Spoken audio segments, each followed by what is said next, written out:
السلام عليكم ورحمة الله وبركاته. شفت الخطاب حق الحوحو؟ أشهد لله إن أنا أموت ضحك. طبعا ملامح السيء عبد الملك الحوحو في آخر خطاب. الشغل إنه خطاب الخوف والرعب والهروب قادم، لكن إيش؟ إلى أين ستذهب؟ كل الطرق مسدودة أمامك. لم يكن مهزوزا هكذا عندما كان في مران وقوات الجيش اليمني تحيط به. يبدو أنه خطاب الوداع، هذا خطاب الوداع يا رجال. شوفوا، أنا على ما أعتقد يا شباب شفتوه خايف في موضوعين: يوم انتفض على علي عبد الله صالح عليه، ويوم كانت لما كنا بنحرر الحديدة. هذا أنا شفت لما أعلن صالح عليهم الانتفاضة، ظهر هادئ وساخر ويملك من الثقة ما غاب عنه اليوم. اتضح الشعب أن الرجل هذا دموي. ما سمعنا منه خطاب واحد عن التنمية، عن الاقتصاد، عن المشرفين الأمنيين تبعه، أن يحث جماعته عن الظلم، عن العنصرية، عن الفساد الإداري.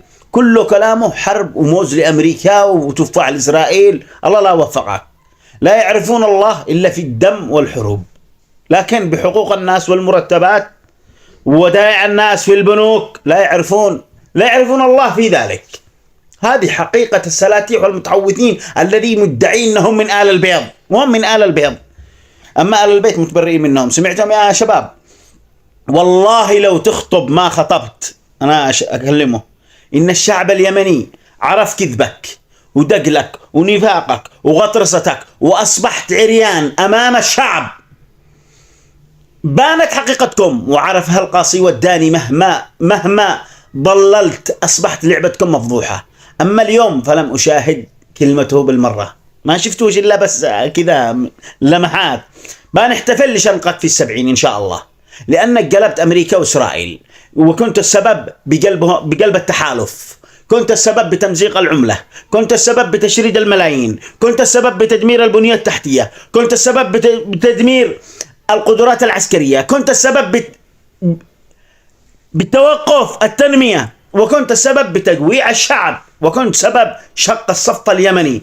أنتم يا سلاتيح، أنتم الذي ضررتم البلاد، أنتم الذي لعبتم على الكبير والصغير، أنتم خليتم الذي هو شريف خليتم مدعسة، خليتم الأشراف الذي هم رجال الرجال رجعتهم زنابيل.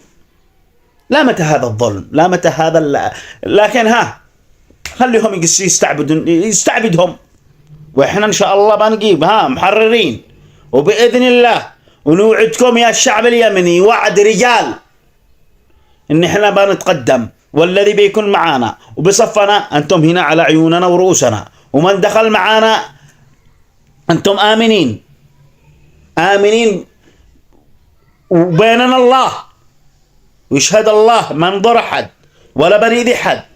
هم 20 نفر قلنا لكم من صعدهم غرماءنا بس، لا نشي زيادة ولا نقصان. حتى المتحوثين إن شاء الله لو تقدمنا بيعقلوا بيده، لأنكم هنا أنتم بقلوبنا، أنتم أخوتنا، والله إنكم أخوتنا، ما نشيش كذا ولا كذا. المهم، وبنعيد لكم التكرار علشان توعوا تكونوا فاهمين.